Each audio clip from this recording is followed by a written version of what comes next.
السلام علیکم ورحمۃ اللہ وبرکاتہ. الحمد للہ رب العالمین والعاقبۃ للمتقین والصلاۃ والسلام علی رسولہ الکریم. اعوذ باللہ من الشیطان الرجیم. بسم اللہ الرحمن الرحیم. لقد کان لکم فی رسول اللہ اسوۃ حسنہ.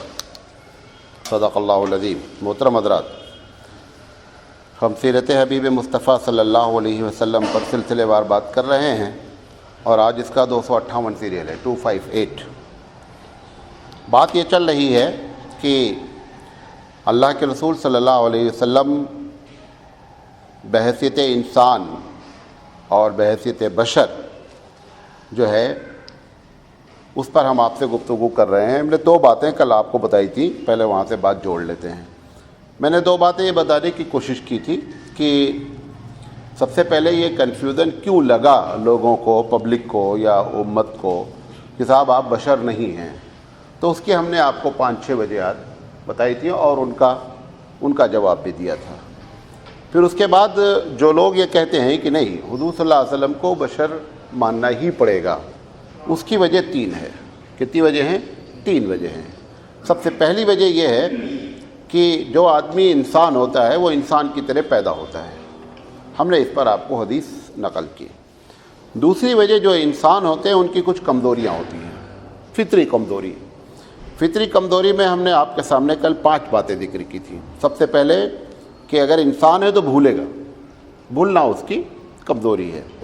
دوسری بات بیان کی تھی کہ کچھ حالات ایسے ہوتے ہیں کہ حالات سے متاثر ہو جاتا ہے آدمی. اگر خوشی کا وقت ہوگا تو خوش ہو جائے گا، غمی کا وقت ہوگا تو غم ہو جائے گا. اور اگر کوئی حالات کریٹ کر دے گا تو ہو سکتا ہے اس سے متاثر ہو جائے اور وہ متاثر ہونا صحیح نہ ہو. جس کے مثال میں نے آپ کو دی تھی کہ وہ لوگ آئے اور انہوں نے تبلیغ کے لیے اللہ کے رسول صلی اللہ علیہ وسلم سے کہا اور آپ ان کی باتوں سے متاثر ہو گئے اور آپ جو ہے وہ 70-72 آدمیوں کو آپ نے بھیج دیا اور سب کو انہوں نے کیا کر دیا؟ شہید کر دیا. یا یہ کہ اللہ کے رسول صلی اللہ علیہ وسلم کو دعوت دی گئی کہ آپ ہمارے یہاں کھانا کے لیے آئیے اور آپ نے دعوت قبول کر لی اس انداز میں، حالانکہ اس نے پلاننگ کی تھی اس عورت نے کہ حضور کو زہر آلود جو ہے وہ کھانا کھلانا ہے. تیسری چیز میں نے بتایا تھا کہ بعض انسان کی بشری جو ہے وہ لرزشیں ہوتی ہیں. کتنا بھی ہو آدمی کہیں نہ کہیں جو ہے وہ لرزش کھا جاتا ہے.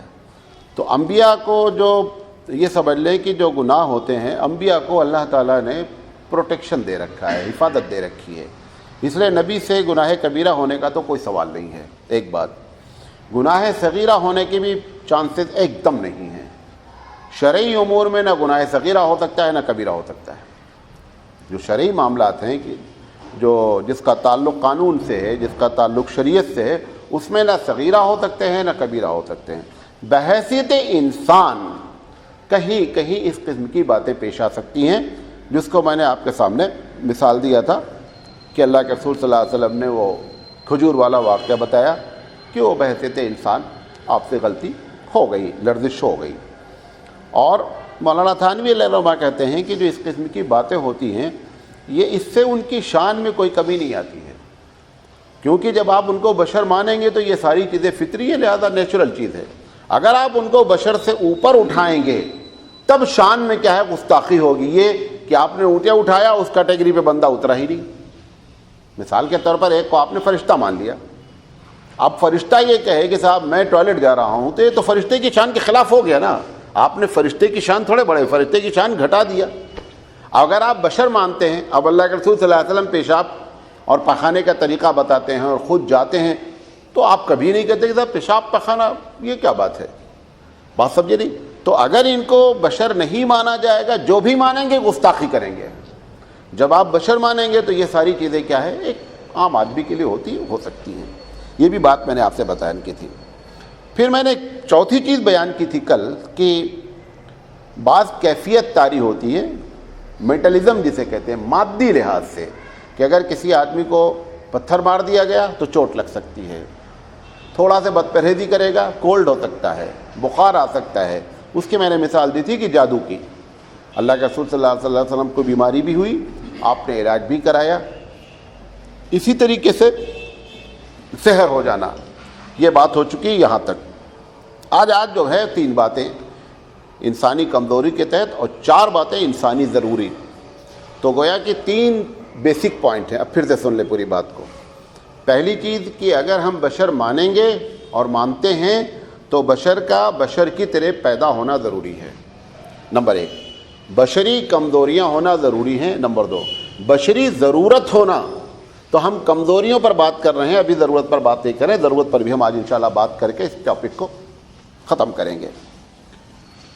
یہ جو پہلی بات میں نے کی کہ یعنی انسان کی طرح پیدا ہونا, اللہ کے رسول صلی اللہ علیہ وسلم نے فرمایا کہ لوگوں میرے نسب کو یاد رکھو, یعنی میں کس کا بیٹا ہوں, میرے دادا کا نام کیا ہے, دادا کے باپ کا نام کیا ہے. آپ نے فرمایا کہ میرے نسب کو یاد کرو. اور ہمارے یہاں علماء نے لکھا ہے کہ حضور اکرم صلی اللہ علیہ وسلم کو نسب کے یاد کرنے میں ثواب ملتا ہے آدمی کو, کہ اللہ کے رسول صلی اللہ علیہ وسلم کی نے جو خود نسب آپ نے اپنا بتایا ہے, تقریباً 13 پشت تک تو آپ نے خود بیان کیا ہے, تو ان کو یاد رکھنا یہ خود ثواب کا کام. یہ کیوں بتایا گیا؟ تاکہ آپ کنفیوز نہیں ہوں کہ یہ بشر نہیں ہیں. جب ایک آدمی کا باپ ہے, دادا ہے, دادا کا باپ ہے, تو یہ اس بات کی خود علامت ہے کہ یہ ایک بشر ہے. تو جو 3 باتیں آج بیان کرنی ہیں انسانی کمزوریوں میں سے, اس میں سے سب سے پہلی بات یہ ہے کہ اگر بشر ہے تو سب کچھ نہیں جانتا. جو بھی انسان ہے, کسی بھی فیلڈ کا ماہر ہو, وہ یہ چیلنج نہیں کر سکتا کہ میں سب کچھ جانتا ہوں, بلکہ یہ کہنا بھی اس کے لیے اللہ کی نگاہ میں اچھا نہیں ہوتا کہ میں سب سے زیادہ جانتا ہوں. حالانکہ ہمارا یہ اپنا عقیدہ ہوتا ہے کہ نبی سب سے زیادہ جانتا ہے, لیکن اللہ اس کی زبان سے اس بات کو پسند نہیں فرماتا ہے. موسیٰ علیہ السلام نے یہی بات کہہ دی تھی جب پوچھا گیا کہ موسیٰ اس وقت زمین پر سب سے زیادہ جاننے والا کون ہے. یہ نہیں کہا تھا موسیٰ علیہ السلام نے کہ میں سب کچھ جانتا ہوں, انہوں نے کہا اس وقت مجھ سے زیادہ کوئی نہیں جانتا ہے. اللہ تعالیٰ کو نبی کریم موسیٰ علیہ السلام کی یہ بات بھی گوارا نہیں ہوئی, اور موسیٰ علیہ السلام سے اللہ نے کہا کہ آپ سے زیادہ جاننے والے لوگ موجود ہیں. اور پھر پورا واقعہ آپ کو معلوم ہے کہ خضر علیہ السلام کی خدمت میں حضرت موسیٰ علیہ السلام کو بھیجا گیا, اور موسیٰ علیہ السلام کو یہ محسوس ہوا کہ ہم سے یہ بات میں لرزش ہو گئی, ہم کو یہ جملہ نہیں کہنا چاہیے تھا. تو وہ خود سے تو یہ بھی نہیں کہتا کہ میں سب سے زیادہ جانتا ہوں. یہ ایک الگ بات ہے کہ ہم اہل سنت والجماعت یہ عقیدہ رکھتے ہیں کہ انبیاء سب سے زیادہ جانتے ہیں, اور یہ ایک حقیقت ہے. قرآن مجید کی ایک آیت ہے جس کی وجہ سے یہ بات کہنی پڑی. قرآن مجید کہتا ہے وَفَوْقَ كُلِّ ذِي عِلْمٍ عَلِيمٍ, ہر جاننے والے پر ایک جاننے والا ہے. کوئی آدمی کہتا ہے میں چیمپئن ہوں, تو اللہ کہہ رہا ہے اس کے اوپر ایک چیمپئن موجود ہے. اور سب سے زیادہ جاننے والا کون ہے؟ رب ذوالجلال. اگر وہ مان بھی لیا جائے پوری دنیا والے کہ بھئی آپ سب سے جینیس آدمی ہیں, ٹھیک ہے, اللہ کہہ رہا ہے اس کے اوپر ایک ہے, وہ میں ہوں. لہذا سارا اس ایک آیت میں ہر آدمی کو نیچے اس نے مان لیا. تو یہ بات یاد رکھیں کہ اللہ کے رسول صلی اللہ علیہ وسلم ہوں یا دوسرے انبیاء ہوں, سب کچھ کوئی جانتا ہی نہیں ہے. سب کچھ جیسے ہی جان جائے گا وہ خدا کی لسٹ میں داخل ہو جائے گا, خدا بن جائے گا. یہ عقیدہ اگر کوئی رکھتا ہے کہ اللہ کے رسول سب کچھ جانتے ہیں, تو اس کا مطلب وہ خدا کے برابر مان رہا ہے. دیکھیں اللہ کے رسول نبی کے اللہ تعالیٰ کی 99 صفتیں اللہ نے بیان کی ہیں, تقریباً جو لوگوں نے کلیکٹ کی ہیں. ان کے بارے میں آپ کو 3 عقیدہ ہمیشہ رکھنا چاہیے. کوئی اس کے برابر نہیں. کس کے؟ وہ جو اللہ کی صفت ہے اس کے برابر کوئی نہیں, وہ چاہے نبی ہو چاہے فرشتہ ہو, کوئی بھی اس کے برابر نہیں. نمبر 1. نمبر 2, جو کچھ بھی ہے ہمارے پاس وہ کسی کا دیا ہوا ہے, خود سے نہیں ہے. جو کچھ بھی ہے, جیسے نبی جانتا ہے, ایک عالم کچھ جانتا ہے, یا کسی کو کوئی معلومات ہے, وہ سب کہیں نہ کہیں سے گفٹڈ ہے. اور سب سے بڑا گفٹ کس کی جانب سے ہے؟ اللہ کی جانب سے ہے. یہ ضروری نہیں ہے. مثال کے طور پر اللہ نے چونٹی کو سونگھنے کی صلاحیت دی ہے. آپ کے گھر میں شکر کہاں رکھی ہے آپ کچن میں رکھ کے بھول جاتے ہیں, ڈھونڈتے پھرتے ہیں, وہ بغیر بتایا جاتی ہے. کون؟ جس کو آپ نے نہیں بتایا ہے کہ شوگر کہاں رکھی ہے, وہ آ کر تلاش لیتی ہے کہ شوگر کہاں رکھی ہے. آپ رکھ کر بھول جاتے ہیں کچن میں, اور کئی ڈبے تلاش کر جب اس میں ہے. تو اس کو بھی جو معلومات ہے وہ بھی کس کی جانب سے ہے؟ رب ذوالجلال کی جانب سے ہے. تو اللہ کی جتنی صفتیں ہیں وہ کسی بندے کے لیے یا کسی جن کے لیے یا کسی فرشتے کے لیے یہ کہنا کہ اس کے برابر ہیں, شرک اکبر. نمبر 2, جو کچھ بھی ہے وہ اللہ کی جانب سے ہے. قرآن مجید نے خود بھی یہ بات کہی ہے کہ وَمَا يُظْهِرُ عَلَىٰ غَيْبِهِ إِلَّا مَنِ ارْتَضَىٰ مِن رَّسُولٍ. کہ اللہ جس کو چاہتا ہے اپنے رسولوں میں سے، جس کو پسند کرتا ہے، بہت سی غیب کی باتیں اس کو بتاتا ہے۔ جب بتا دیا گیا، اسی کو ہم اپنے ٹیکنیکل لینگویج میں کہتے ہیں کہ اللہ کا جو علم ہے وہ ذاتی ہے، خود سے ہے، ہمارا جو علم ہے وہ کیا ہے، وہ دیا ہوا ہے۔ بات سمجھ میں آ رہی؟ تو یہ عقیدہ بھی یہ انسان کی کمزوری ہوتی ہے کہ وہ سب کچھ نہیں جانتا ہے۔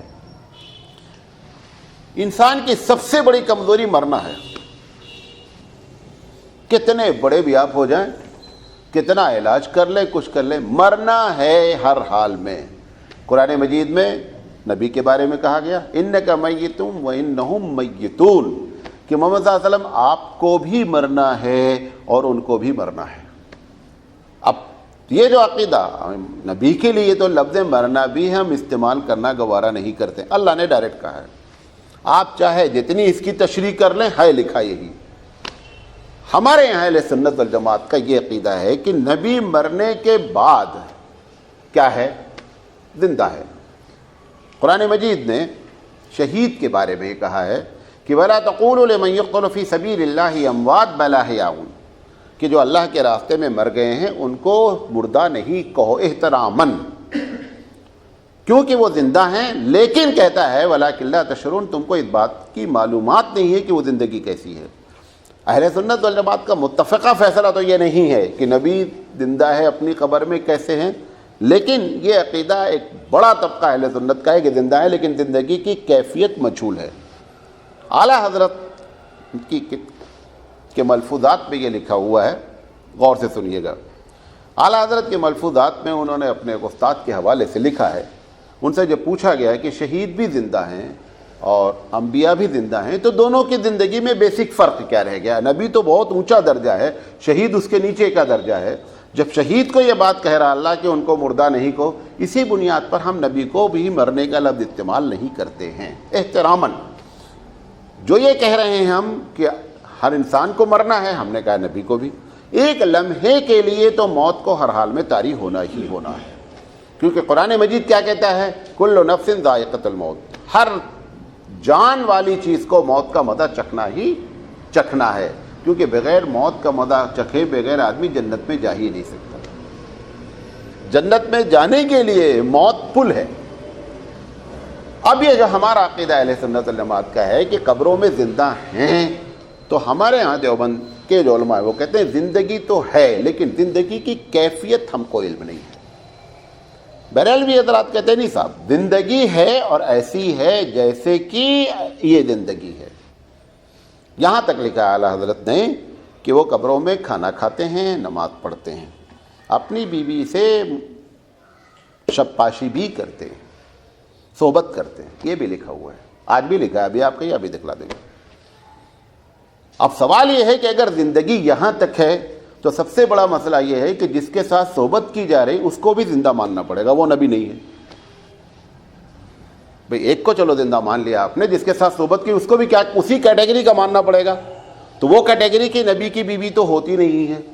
تو یہ ہمارا جو عقیدہ ہے کہ صاحب زندہ ہیں، زندگی کی کیفیت مجہول ہے۔ ان کا کہنا نہیں صاحب قبر میں زندہ ہیں، ایسے ہی زندہ ہیں جیسے عام آدمی زندہ ہوتا ہے، اور کھانا کھاتے ہیں، نماز پڑھتے ہیں، اور یہ بھی کرتے ہیں، یہ سارا لکھا ہوا ہے۔ تو موت کا جو پھر سے ان سے پوچھا گیا وہ جو موت ہے وہ کیا ہے؟ انہوں نے کہا ایک لمحے کے لیے موت تو طاری ہو، وہ بھی اس بات کے قائل ہیں کہ ایک لمحے کے لیے موت تو طاری ہوتی ہی ہوتی ہے۔ ٹھیک ہے، تو انسان اگر مانیں گے تو یہ بات ماننا ہی پڑے گا کہ بندے کو ایک نہ ایک دن کیا ہے، مرنا ہے۔ قرآن مجید نے خود کہا کہ کوئی جتنے بھی نبی یا رسول ہیں افائن ماتا او قتلا، یا تو ان کو موت طاری ہوئی اور یا ان کو کیا ہوا، قتل کر دیے گئے۔ اب یہ جو عقیدہ لوگوں نے نکالا کہ صاحب انبیاء اپنی قبروں میں زندہ ہیں، اس پر میری سمجھ سے قرآن مجید کی کوئی آیت دلیل نہیں ہے۔ جو بھی ہے حدیث ہیں، حدیث سے لوگوں نے اس کو نکالنے کی کوشش کی ہے اور ساری حدیثیں اکٹھا کی ہیں۔ امام بیہقی رحمۃ اللہ علیہ کی پوری کتاب ہے اس پر، اور بہت سے علماء نے لکھی ہے۔ بہرحال مجھے جتنا معلوم میں نے بیان کر دیا، آگے اللہ بہتر جانتا ہے کہ کیفیت کیا ہے۔ تھوڑا پنکھا چلاؤ بھائی۔ اچھا، انسان کے لیے جیسے میں نے بتایا کہ سب کچھ نہیں جانتا، انسان یہ بھی نہیں جانتا اگلے لمحے کیا ہونے والا ہے. یہ چاہے نبی ہو اور چاہے ولی ہو اور چاہے وہ کوئی بھی ہو, اس کو یہ نہیں معلوم ہوتا, وہ دعوے سے نہیں کہہ سکتا کہ 1 گھنٹے کے بعد یہ ہونے والا ہے, یہ نہیں کہہ سکتا.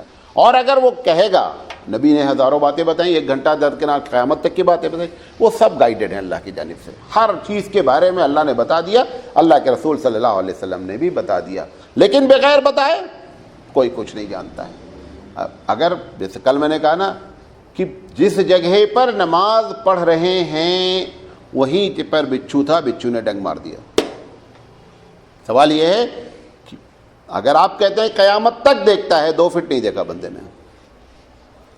حضرت عمر رضی اللہ تعالیٰ عنہ, آپ کو معلوم ہے کہ جب انہوں نے تقریر کی, ایران میں حملہ ہو رہا تھا اور انہوں نے خطبے میں اچانک یہ جملہ کہا, یا ساری الجبل, اور پیچھے سے حملہ ہونے جاتا. اس نے جب بعد میں آ کر رپورٹنگ کی کہ میں نے آپ کی آواز سنی. حضرت عمر جنہوں نے 1.5 سے پونے 2,000 کلومیٹر دیکھا, وہی حضرت عمر کے سامنے جہاں پر آپ نماز پڑھ رہے تھے قاتل کھڑا تھا, چھپا ہوا تھا رات میں, حضرت عمر دیکھ نہیں سکے. 5 فٹ نہیں دیکھ سکے, پونے 2,000 فٹ دیکھ لیا. کیوں؟ وہ پونے 2,000 فٹ دیکھا نہیں, دکھلایا گیا. یہ 5 فٹ اللہ نے نہیں دکھلایا, نہیں دیکھ سکے, اور بندے نے آپ کو کیا کر دیا, حملہ کر دیا. اللہ کے رسول صلی اللہ علیہ وسلم کے بارے میں جو عقیدہ رکھتے ہیں کہ صاحب وہ قیامت تک دیکھتے ہیں, میں آپ کو بتا رہا ہوں بچھو نے ڈنگ مارا. کل بھی یہ بات آئی تھی کہ بچھو نے ڈنگ مارا, وہ 5 فٹ سے بھی کم کی دوری پہ تھا اور بچھو نے نقصان پہنچا دیا. پتھر آ رہا ہے, 4 انچ اگر بندہ کھسک جاتا تو پتھر کراس کر جاتا, وہ 4 انچ بھی کھسک نہیں سکا بندہ. تو جو کچھ جانتا ہے اس قسم کی باتیں وہ رب ذوالجلال کی جانب سے جانتا ہے, اور بقیہ بندہ اپنے آپ سے نہیں جان سکتا. تو کل کیا ہونے, یہی بات اگر معلوم ہو جائے کل کیا ہونے والا ہے, ہم خدا ہو جائیں. آپ دیکھیں شہر میں زمین کا ریٹ بڑھ رہا ہے, بہت تیزی سے بڑھ رہا ہے. بعض پلاٹ آج کے 20 سال پہلے 2,000-3,000 میں تھے, آج پتہ چلا اس کی قیمت 20 لاکھ 25 لاکھ. اب کتنا لوگ افسوس کرتے ہیں, یار اگر 4-5 پلاٹ لے لیتے نا تو ایک دم مزے ہو جائے. یہ بات اگر آپ جان جاتے کہ 20 سال کے بعد اس کی ویلو 20 لاکھ ہونی ہے تو خدا کا خدائی دعویٰ بھی کرتے.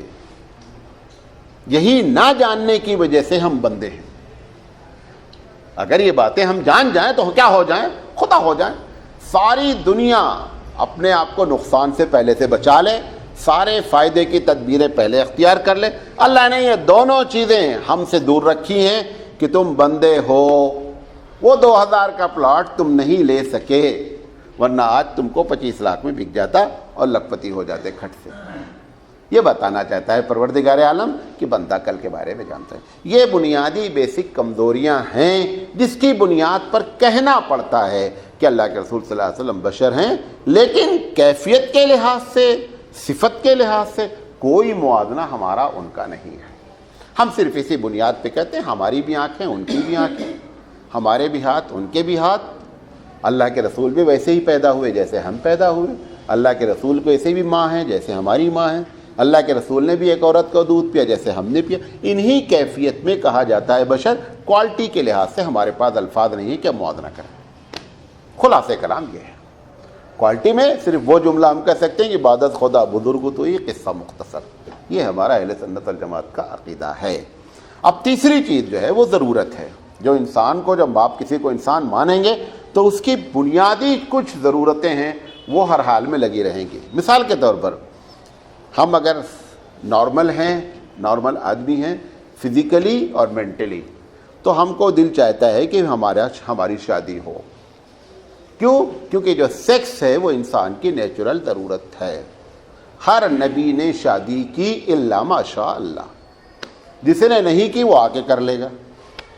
صرف حضرت عیسیٰ علیہ السلام کے بارے میں ہے کہ حضرت عیسیٰ کی شادی نہیں ہوئی, لیکن یہ روایتیں موجود ہیں کہ عیسیٰ علیہ السلام جب آئیں گے دوبارہ تو وہ شادی کریں گے. یحییٰ علیہ السلام کو قتل کیا گیا 25 سال کی عمر میں, لہذا وہ شادی نہیں کر سکے. بقیہ سارے انبیاء شادی کیے, اور آپ کی اطلاع کے لیے کوئی بھی ایک نہیں کیا. یہ تو ہم لوگ غریب مسکین لوگ ہیں, ایک پہ اکتفا کرتے ہیں.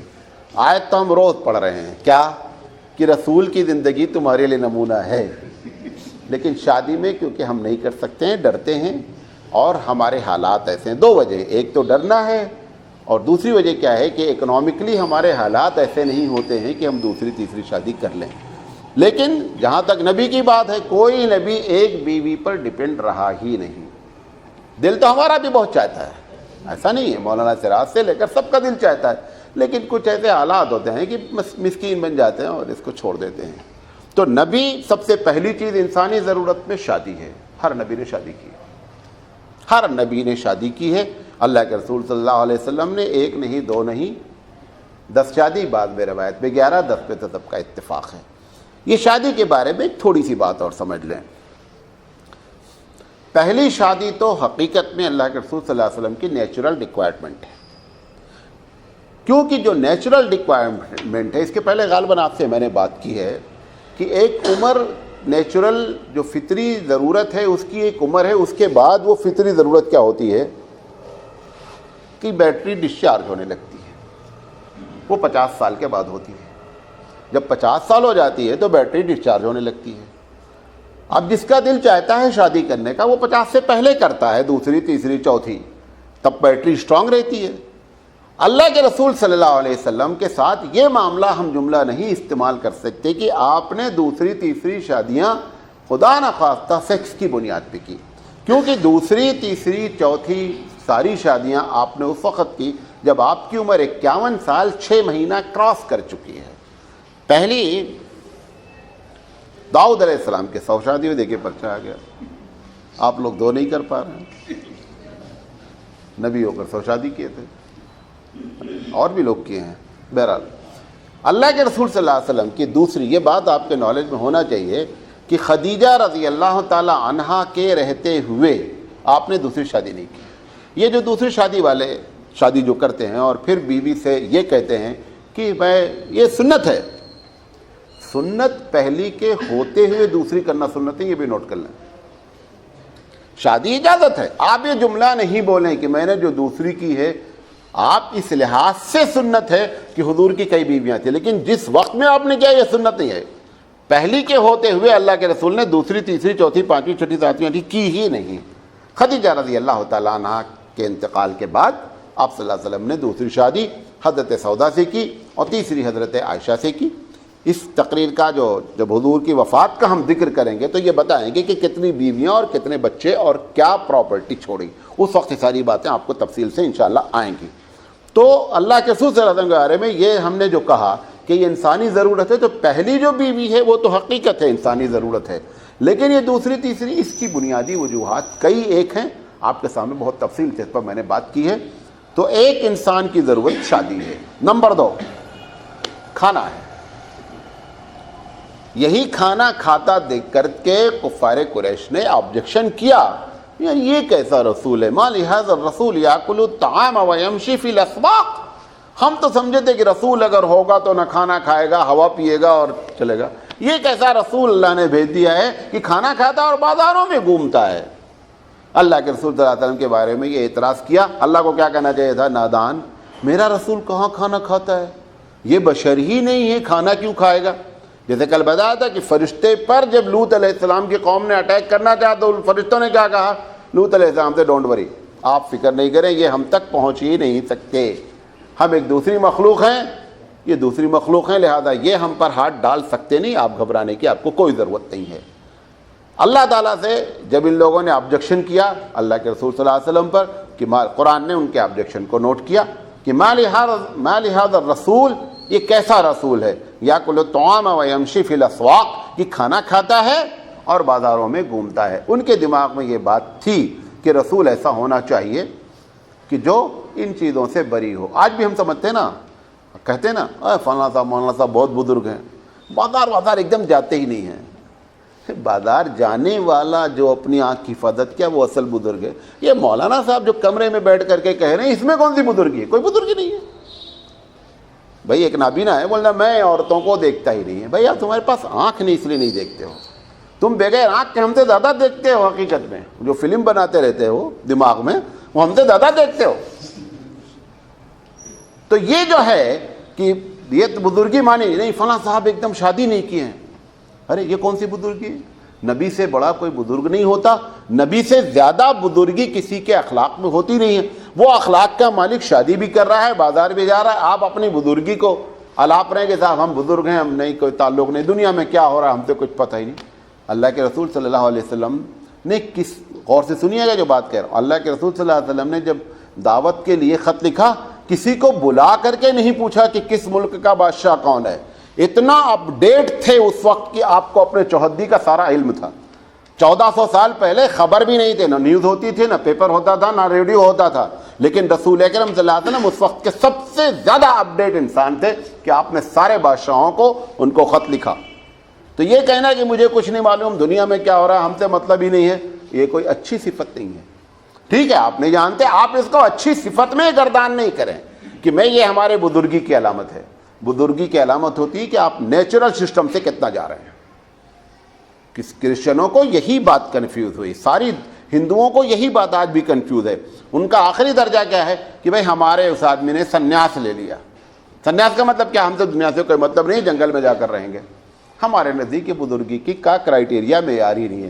ہمارے نزدیک ہے بیوی بچوں کے ساتھ رہو, ان کے حقوق ادا کرو, اچھے اخلاق رہو, بازار بھی جاؤ اور جا کر کے یہ نہیں ہے کہ آپ وہاں شرارت کریں, آپ لوگوں کے سامنے ایک نمونہ پیش کریں, تجارت کریں تو بھی نمونہ پیش کریں, دنیا سے اپ ڈیٹ رہیں تو بھی نمونہ پیش کریں. اب ایک مولوی صاحب نے کہا ریلوے اسٹیشن میں کبھی کبھی اتفاق ہوتا ہے, یہ مولانا صاحب گاڑی کہاں جا رہی ہے, اجا صاحب فلاں جگہ جا رہی ہے, اس میں S5 کہاں لگا رہے گا. اب مولوی صاحب ٹوپی لگائے ہیں, داڑھی لگائے ہیں, یہ کس نے لکھا ہے کہ آپ ان چیزوں کو نہیں جانیں. اب تو سارے پلیٹ فارم پر, جو بڑے بڑے پلیٹ فارم ہیں, ہر جگہ پر لکھا آتا ہے یہاں پر فلاں ٹرین نمبر کا S5 نمبر آئے گا. اس کے باوجود آپ پوچھ رہے ہیں, آپ پوچھ کر کے کیا ہے, دنیا پہ یہ بتاتے ہیں کہ مسلمان خدا نخواستہ ایک بیوقوف نسل ہے, کیونکہ بقیہ تو کلین شیف ہو, معلوم نہیں, اگر پوچھے گا بھی تو کوئی الزام نہیں رکھا, کو تم کو تو دیکھ کے ہی کہے گا کہ یار یہ داڑھی رکھے ہے مولوی ٹائپ آدمی, اس کو اتنا پتہ ہی نہیں کہ ٹرین کہاں جا رہی ہے, اس کا نمبر کیا ہے, اس کا کوچ نمبر کیا ہے. تو آپ کی وجہ سے اسلام بدنام ہوتا ہے. وہ سمجھتے ہیں کہ مسلمان ایسے ہی بیوقوف قسم کے لوگ ہیں. تو اس قسم سے نہیں, آپ کو اللہ کے رسول نے کہا اتقوا فراست المومن, کہ لوگوں مومن کی فراست سے بچا کرو, بہت دور تک دیکھتا ہے. تو مومن کو بڑا اپڈیٹ ہونا چاہیے, اور اپڈیٹ ہونے کے ساتھ ساتھ نہایت نبات. عورت کے بارے میں ہے کہ عورتیں بھولی بھالی ہوں, اچھی چیز ہے. دنیا کے بارے میں نہیں جانے, اچھی چیز ہے. کیوں, جتنا جانیں گے اتنا کرپشن ہوگا. آج جو کرپشن, اس کی ایک وجہ یہ بھی ہے. لیکن مردوں کے بارے میں, مومن مردوں کے بارے میں اللہ کیا چاہتا ہے, ایک دم اپڈیٹ رہنا چاہیے. آپ کو تبلیغ کرنی ہے, تبلیغ کا بھی اپڈیٹ سسٹم استعمال کریں, جو سب سے اعلیٰ سسٹم ہے تبلیغ کے لیے سب سے پہلے, کیونکہ ہماری زندگی کا سب سے اصل مقصد کیا ہے, تبلیغ ہے. اللہ کے رسول صلی اللہ علیہ وسلم نے جب پہلی تقریر کی, فرسٹ تقریر, غار حرا پہ جب آئے, 3 سال اس کے بعد جب اللہ تعالیٰ نے کہا کہ فصدع بما تؤمر, محمد صلی اللہ علیہ وسلم آپ کھل کر بیان فرما دیجئے جو آپ کو کہا گیا ہے. 3 سال تک تو آپ نے چھپے چھپے تبلیغ کی, 3 سال کے بعد آپ نے اعلان کیا. اعلان کرنے کے لیے آپ نے, اب آپ تھا کہ بھائی آج پہلے دن اعلان کرنا ہے, تو آپ نے سوچا کہ یہ اعلان کرنے کا کیا سسٹم اختیار کیا جائے. تو اس وقت جب سب سے اہم سسٹم کیا ہوتا تھا کہ اگر آپ کو اپنی کوئی ایمرجنسی کال کرنی ہے, کوئی بات کرنی ہے, تو پہاڑ پہ چڑھ جانا ہے, اونچی جگہ پر, پہاڑ سے مراد اونچی جگہ پہ چڑھ جائیے اور وہاں پر ایک نعرہ ماریے. وہ نعرے کا بھی کوڈ تھا, یا صباح یا مساء. ہم لوگوں کے گاؤں میں بھی ایک نعرہ ہوتا ہے, یہاں میں نے نہیں سنا ہے. کبھی آگ لگ جاتی ہے, کبھی چوری ہو جاتی ہے, کبھی ڈکیتی ہوتی ہے, تو عورت مرد گھر کے ایک لفظ استعمال کرتے ہیں کہ گہار لگو. اگر یہ ورڈ گاؤں میں استعمال کر دیا گیا تو پورا گاؤں اکٹھا ہو جائے کہ آواز کہاں سے آ رہی ہے, کوئی ایمرجنسی صورتحال پیش آ گئی. یہ سب سے ایڈوانس سسٹم ہے. اللہ کے رسول کے زمانے میں بھی یہی, وہ گہار کی جگہ پہ عربی لفظ کیا تھا, یا صبا یا مسا, یا صبا یا مسا. اللہ کے رسول اوپر چڑھے, چڑھنے کے بعد آپ نے نعرہ مارا. وہ لوگ کیا کرتے تھے, کپڑے بھی پھاڑ لیتے تھے. اللہ کے رسول صلی اللہ علیہ وسلم نے دیکھا کہ اس میں تہذیب کے خلاف ہے, لہذا آپ اپنے کپڑے نہیں پھاڑے. لیکن آپ نے تبلیغ کے لیے ایڈوانس سسٹم کو اس وقت کا استعمال کیا, جو سب سے ایڈوانس سسٹم تھا. اور پھر اس کے بعد جب لوگ جمع ہو گئے تو آپ نے اپنی بات رکھی. لہذا مومن کا اپڈیٹ رہنا. آپ اتنے دن کے بعد بھی, ابھی آپ سے 10 ملک کے پریسیڈنٹ کا نام پوچھا جائے نہیں بتا پاؤ گے. نیٹ بھی چالو ہے, ریڈیو بھی سنتے ہیں, ٹی وی بھی دیکھتے ہیں, بیوی بھی دیکھتے ہیں, سب کچھ دیکھتے ہیں, لیکن ابھی 10 ملک کا نام لیا نہیں معلوم. اللہ کے رسول صلی اللہ علیہ وسلم نے 40 سے 50 سربراہوں کو خط لکھا ہے. تو تم سے کئی ہزار گنا اللہ کے رسول صلی اللہ علیہ وسلم اپنے آپ کو اپڈیٹ رکھتے تھے. تو یہ تقوی کا معیار یہ سب نہیں ہوتا ہے. تقوی کا معیار ہوتا ہے کہ ہم اللہ سے ڈرتے کتنے ہیں. جہاں سے اللہ کے ڈرنے کی بات آتی ہے وہاں نبی لرز جاتا ہے, قیامت کو سوچ لیتا ہے, لرز جاتا ہے. یہ ساری چیزیں کیا ہے؟ تقوی ہوتی ہیں. بہرحال تو پہلی ضرورت شادی ہے. شادی نہیں کرنا, شادی کو برا سمجھنا یا یہ سمجھنا کہ یہ تقوی کے خلاف ہے, ایک دم غلط بات ہے. یہ غیر مسلموں کا عقیدہ ہے. سنیاس لے لینا یا نن بن جانا یا فادر بن جانا, ہمارے پاس بچے کے بعد فادر بنتا ہے, بچے سے پہلے فادر کوئی بنتا ہی نہیں ہے. فادر کی ڈیفینیشن ہی ہمارے پاس ہے کہ شادی کرو گے پھر اس کے بعد فادر بنو گے. وہاں پہ فادر بغیر بچے کے بنتے ہیں. ہمارے پاس ایسا کوئی سسٹم نہیں ہے. دوسری چیز ہے کھانا کھانا. کھانا کھاتے ہیں, یہ بھی انسانی ضرورت ہے. بھوک لگے گی, کیا کریں گے آپ؟ کھانا کھائیں گے. کھانا کتنا, یہ جو چار چیزیں سے بیان ہے, اس میں نبی کی شان عام آدمیوں سے چاروں معاملے میں یہ ہوتی ہے کہ وہ چاروں معاملے میں اپنے آپ کو, وہ غور سے سنیے گا, یہ بہت سوچ کر کے بات بول رہا ہوں, ان چاروں معاملوں میں نمبر 1 شادی, نمبر 2 کھانا, نمبر 3 لباس اور نمبر 4 رہنا. اگر آپ اس کو لپیٹ کر کہیں گے تو روٹی کپڑا اور مکان. روٹی کپڑا اور مکان پلس شادی, یہ 4 چیزوں میں نمونہ وہ پیش کرتا ہے اللہ کے رسول کہ نیچے والے لوگوں کو تکلیف نہیں ہو. نہیں سمجھے میری بات؟ شادی کرے گا, پیسے کی شارٹیج نبی کو نہیں ہوتی ہے. اللہ سے اگر وہ دعا کرے, اللہ کے رسول صلی اللہ علیہ وسلم کے پاس باقاعدہ جبریل آئے چابی لے کر کے, سونے کی تشت میں حدیث ہے کہ لے کر کے آئے اور کہا اللہ کے رسول سے کہا کہ اللہ نے کہا اگر ہمارے نبی کو پیسوں کی ضرورت ہے تو بتائیے. اللہ کے رسول نے کیا فرمایا کہ میں چاہتا ہوں کہ ایک وقت کھانا کھاؤں اور ایک وقت نہیں کھاؤں, اللہ کا شکر ادا کروں.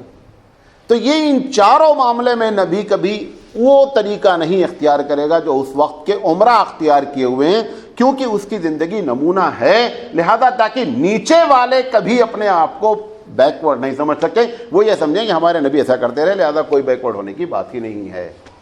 یہ چاروں معاملے میں ہوتا ہے. تو ایک بتایا میں نے آپ کو شادی, ہمارے رسول نے شادی کیسی کی؟ سادگی کے ساتھ. ولیمہ کرنا ہوا,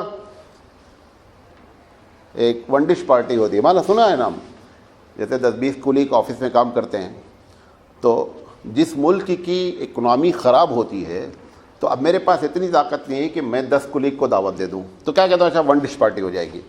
ون ڈش پارٹی کا مطلب یہ ہوتا ہے کہ ہر آدمی ایک ایک ڈش پکا کے لائے گا, سب لوگ بیٹھ کر کھا لیں گے. کھائیں گے 10 ڈش, لائیں گے ایک ڈش, سسٹم ہے.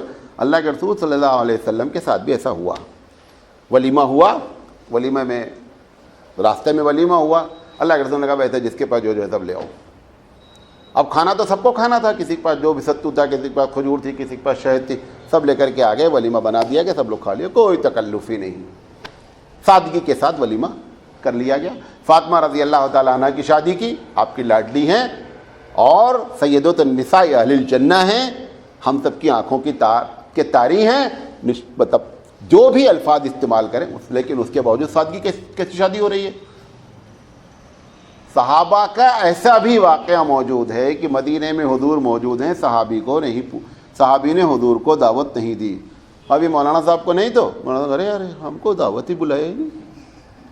اللہ کے رسول صلی اللہ علیہ وسلم موجود ہے مدینے میں, صحابی شادی کر رہا ہے اور اللہ کے رسول کو اطلاع تک نہیں دے رہا ہے. 2-3 دن کے بعد ملاقات ہوئی تو ان کے کپڑے پہ کچھ کلر کا دھبا تھا, تو وہ کرتے کیا تھے اور بتا دیں ورنہ پھر تم لوگ فلم بناؤ گے وہ دھبا کیسا تھا, اس کو ایکسپلین کر رہا ہوں. ایک 2-3 طرح کی الگ الگ گھاس ہوتی تھی, اس گھاس کو پانی میں ابالا جاتا تھا. کپڑے کو کیا کرتے تھے, اس میں ڈال دیتے تھے, کلر نکال لیتے تھے. تو اس کے ماسٹر ہوتے تھے کہ بھائی یہ ملا دیں گے تو یہ کلر نکل آئے گا, یہ ملا دیں گے, کیونکہ آپ کو معلوم ہے بیسک 4 ہی کلر ہوتے ہیں, باقی سب مکس اپ ہو کر کے کلر بنے ہوئے ہیں. تو وہ یہ کرتے تھے. اب وہ چونکہ کچا رہتا تھا کلر, تو وہ کچا جب رہتا تھا تو جب کسی کے کپڑے سے کپڑا ٹچ ہو جائے گا تو نتیجہ کیا نکلے گا, اس کا کلر اس کے اوپر چلا جائے گا. تو اللہ کے رسول صلی اللہ علیہ وسلم نے ان کو دیکھا تو پوچھا کیا بھائی, اللہ کے رسول شادی کر لیا ہے. کہا اچھا کس سے کیا شادی؟ فلاں نے. ارے کہا کنواری سے کرنا چاہیے تھا. کہانی کو جیسی پرابلم تھی کہ کنواری سے نہیں کیا. اب آپ اندازہ کریں کہ اللہ کے رسول کو معلوم ہی نہیں, صحابی رسول ہیں, حضور کو دعوت تک نہیں دکھانے کی. تمہارا دوست اگر تم کو چھوڑ دے آپ کتنا ہنگامہ کریں گے. اور ہمارے یہاں تو شادی میں کیا ماموں نہیں آئے, چچا کو بلانا ہے, خالہ نہیں آ رہی ہیں, وہ ناراض ہیں تو ان کو بھی بھائی جو ناراض ہے چھوڑو یار, شادی کرو سادگی سے, ختم کرو کہانی. سب آ جانا ہے اور گھر میں انتظام نہیں ہے. مطلب اتنے لوگوں کو بلا لیا آپ نے, گھر میں رہنے کا انتظام ہے, لیکن خالہ بھی آ جائیں, ماموں بھی آ جائیں, چچا بھی آ جائیں, چچی آ جائیں, سب آ جائیں, رہنے کا انتظام نہیں. بھائی جتنی طاقت ہے سادگی سے شادی کر لی جائے. جس میں خرچہ کرنا چاہیے وہاں نہیں کرتے. حضور نے فرمایا بھائی اولی ولو بشاتن, ہمیں یار ولیمہ کرو چاہے ایک ہی بکرا کاٹو. وہاں پہ جو ہے وہ چکن پہ ٹال رہے ہو, وہاں پہ بکرے کا نام آیا, چکن کا نام تو آیا نہیں. بھائی 100 آدمی, مجھے چکن بریانی پسند اس لیے بتا رہا ہوں. لیکن حضور نے جو بات فرمائی کہ ولیم ولو بشاتن, کہ ولیمہ کرو چاہے ایک ہی بکرا کاٹو, تو اب چکن سستا ہوتا ہے لہذا چکن لوگ کر دے رہے ہیں. بھائی 50 آدمی کو پوچھو اچھا کھانا کھلاؤ, بلا لیا ہے 200 500 آدمی. اب چاول میں ڈال دیا, ایک بوٹی ڈال دیا انہوں نے. اب ایک بوٹی میں کتنا کھائے گا آدمی, چل اسی کے سہارے دو. اب اس کے بعد وہ ڈونگا لے کے گھوم رہا چاول کا, اس میں بوٹی ہے ہی نہیں. بھئی کس نے تم کو ڈنڈا مارا تھا کہ تم 500 آدمی کو بلاؤ یار؟ اگر 5 کلو چاول گوشت کا انتظار ہے 5 کلو کے لیے آدمی بلائی. اب ایک بوٹی ڈال کے چلا گیا, ٹاپ رہے ہیں, اور دوسرا جو لے کر آ رہا ہے ڈونگا, وہ چاول کے علاوہ اس میں کچھ ہے ہی نہیں. اور مولانا صاحب ارے کچھ کھانے کی چیز لا یار, لے کر کے آ رہا چاول ٹہل رہا, بار بار چاول ٹہل رہا. تو طاقت اگر نہیں ہے, میں یہ نہیں کہہ رہا ایسا نہیں, اگر ایک آدمی کی طاقت ہی کم بلاؤ, 5 آدمی بلاؤ, 7 آدمی بلاؤ, 10 آدمی کھا لیں, لیکن مہمان کی مہمان نوازی تو کرو. اب اس میں ایک مرتبہ تو ایسا ہوا, بتاؤں گا نہیں کہاں ہوا, کس شہر میں. اب وہ بڑے خاص آدمی تھے, میں پہنچ گیا. اب وہ وہی چل رہا تھا سسٹم, چاول. اب وہ غائب ہو گئے جب تک میں کھاتا رہا. جب کھا کر کے فارغ ہوا, ہم نے کہا ایک دم صحیح ہو گیا معاملہ, ایک دم صحیح ہو گیا معاملہ. تو وہ چلے گئے. تو یہ جو باتیں ہیں ان سب کا تعلق تہذیب سے بھی ہوتا ہے. یہ باتیں بتائی نہیں جاتی ہیں, اس کا بھی تعلق ہے. وہ آدمی دوسرا خرچہ کر رہا ہے, اگر وہ تو بتایا جائے کہ یہ سنت طریقہ ہے کہ آپ نے مہمان بلایا ہے, آپ مہمان کی حتی الامکان کیا کریں, اس کی خدمت کریں جتنا کر سکتے ہیں. لیکن آوے سب اور جیب میں کوڑی نہیں ہے تو ایسا نہیں کریں بھائی. تو بہرحال یہ جو ہے. پھر تیسری چیز لباس ہے جو انسانی ضرورت ہے. اللہ کے رسول صلی اللہ علیہ وسلم سردی لگتی تھی, سردی کا کپڑا پہنتے تھے. اب اگر بشر نہیں ہے تو نہ سردی لگنی چاہیے نہ گرمی لگنی چاہیے. بھائی نور فرشتے کو کون سا کپڑا پہنانا ہے, جیکٹ پہننا ہے, کہ فرشتے کو جو ہے وہ کندورا پہننا ہے, کہ صاحب گرمی کا سیزن ہے چلو جبریل علیہ السلام نیچے آ رہے ہیں اس وقت فلاں, اور جبریل علیہ السلام کی تو بڑا مسئلہ ہو جائے گا, کبھی سردی ہے کبھی گرمی ہے, کہاں. تو جب آپ انسان مانیں گے تو یہ ساری کیفیت اس کے ساتھ ہوگی کہ موسم کے لحاظ سے کپڑے اس کے کیا ہوتے رہیں گے, چینج ہوتے رہیں گے. ہمارے پاس صراحتاً حدیثیں موجود ہیں کہ اللہ کے رسول صلی اللہ علیہ وسلم کمبل بھی اوڑھتے تھے. قرآن مجید نے ذکر کیا یا ایھا المدثر, کہ اوڑھ بڑھ کر لپیٹنے والے اٹھیے, دعوت کا کام کیجئے. تو اللہ نے اوڑھ بڑھ کر لپیٹنے کی بات کی. اس وقت پتہ جب موسم تھا, اللہ کے رسول صلی اللہ علیہ وسلم غار حرا سے آئے, کپ کپی تاری تھی. حضرت خدیجہ رضی اللہ تعالیٰ عنہا سے کہا زملونی, مجھے کمبل اوڑھائیے. کمبل اڑایا گیا. تو جو لباس ہے جو ضرورت کے لحاظ سے ہے, سردی گرمی, اس کا بھی اہتمام ہونا چاہیے. اور چوتھی چیز رہائش ہے. رہائش جہاں آدمی رہنا چاہتا ہے, ہر آدمی چاہتا ہے کہ گھر قاعدے کا ہو, جو اس کی طاقت ہوتی ہے اس لحاظ سے اس کو گھر بنا. اللہ کے رسول صلی اللہ علیہ وسلم چونکہ انہیں معلوم تھا کہ سوکن اکٹھا نہیں رہ سکتی, لہذا آپ نے ہر بیوی کے لیے کمرہ بنایا.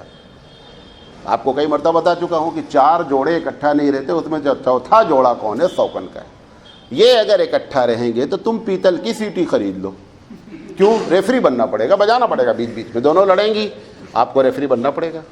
اس لیے سوکن کو شریعت چاہتی ہی نہیں اکٹھا رہیں. اللہ کے رسول صلی اللہ علیہ وسلم نے ایک دن کی بات کر, ایسا بھی نہیں ہوا کہ چلو یہ فلاں بیوی سے شادی ہو رہی ہے یار 2-4 دن ایڈجسٹ کر لیں گے. نہیں, 2-4 گھنٹے بھی ایڈجسٹ نہیں ہوگا. پہلے کمرہ بنا, بعد میں بیویاں آئیں. تو اللہ کے رسول نے رہائش کا بھی انتظام کیا. یہ انسانی ضرورتیں ہوتی ہیں, یہ آپ کے سامنے میں نے رکھنے کی کوشش کی, جس سے یہ پتہ چلتا ہے کہ اللہ کے رسول صلی اللہ علیہ وسلم انسان ہے. آخری بات کہہ کر اپنی بات ختم کر دیں. جتنے نبی کے بارے میں قرآن مجید کی آیت ہے, اور بھی علماء ان سے آپ پوچھیے گا, اللہ تعالیٰ ہر جگہ کہتا ہے کہ رسول منہم، کہ رسول بھیجا میں نے اسی قوم سے. ایسا نہیں کیا کہ تم انسان تھے تو ہم نے فرشتے کو لا کر کے تمہارے یہاں پٹک دیا، ایسا نہیں کیا. کیوں؟ اگر فرشتہ پٹک دیا جائے گا، وہ آپ سے بولے 5 وقت نماز پڑھو، آپ کیا بولیں گے؟ جاؤ جی، یہاں کھانا کو نہیں ہے، دکان کھولنے کا تم کو ہر وقت نماز لگی رہتی ہے. تم کو اگر کھانا کھانا ہو، دکان کھولنی ہے، بیوی دیکھنی ہو، تو تم کو پتہ چلے کہ کتنی مصروفیت ہے. اس لیے اللہ فرشتے کو بھیجتا ہی نہیں. اللہ ایسے بندے کو بھیجتا ہے جو تم سے زیادہ مصروف ہو کر سب کچھ کرتا ہے. مولانا تھانوی علیہ الرحمٰن نے اور ہمارے اکابرین نے نبی کریم صلی اللہ علیہ وسلم کے 24 گھنٹے کو لکھا ہے کہ آپ 24 گھنٹہ کیسے پاس کرتے تھے. ہم سے کئی ہزار گنا بزی رہتے تھے. اس بزی ہونے میں بیوی کو بھی دیکھ لیتے تھے، نمازیں بھی پڑھ لیتے تھے، تقوی بھی اختیار کیا کر رکھا تھا، بازار بھی چلے جاتے تھے، بازار کو چیک بھی کر لیتے تھے، اور ایز اے جج بیٹھ کر کے فیصلے بھی کر لیتے تھے، as a chief of army جہاد کے لیے لوگوں کو بتا بھی دیتے تھے. لہذا اللہ بتانا چاہتا ہے کہ اگر یہ بندہ اتنا مصروف ہو کر کے سب کر سکتا ہے، تم تو اس کے مقابلے میں کوئی حیثیت نہیں. اس لیے اللہ کیا کرتا ہے؟ انسان کے لیے انسان کو بھیجتا ہے. انشاءاللہ کل زندگی رہی تو سوال جواب کے بعد منڈے کو انشاءاللہ ہم گفتگو کریں گے درود شریف پر، اور جتنی ایتھنٹک باتیں ہیں درود پر وہ آپ کے سامنے رکھیں گے. اور کچھ مسئلے درود کے ایسے ہیں جیسے لوگ یہ سمجھتے، جیسے سعید بھائی نے پوچھا ایک دن کہ آپ حضور کا نام آپ بار بار حضور بولتے ہیں، میں درود پڑھتا ہی نہیں ہوں. بھائی میں نے کہا میں نام ہی نہیں لیتا ہوں جان بوجھ کر کے. یہ جو علماء ہوتے ہیں وہ جان بوجھ کر اللہ کے رسول کا نام محفل میں نہیں لیتے. اگر ہم نام لیں گے، آپ درود نہیں پڑھیں گے، گنہگار ہو جائیں گے. تو اس لیے وہ کیا کیا جائے، آپ صلی اللہ علیہ وسلم کبھی کہتے ہیں، کبھی حضور صلی اللہ علیہ وسلم کہتے ہیں، کبھی حبیب مصطفیٰ کہتے ہیں، مختلف انداز میں کہتے ہیں، تاکہ سامنے والا نام نہیں لے رہا ہے، اگر آپ اس وقت صلی اللہ علیہ وسلم بھی نہیں کہیں گے تو گنہگار نہیں ہوں گے. تو انشاءاللہ اس پر ہم ساری تفصیلی گفتگو مسئلے کے ساتھ بیان کریں گے. اللہ رب العزت سے دعا ہے کہ اللہ تعالیٰ کہنے سے زیادہ عمل کرنے کی توفیق عطا فرمائے. وآخر دعوانا ان الحمدللہ رب العالمین. سبحان اللہ بحمدہ، سبحانک اللہم وبحمدک، اشہد ان لا الہ الا انت، استغفرک واتوب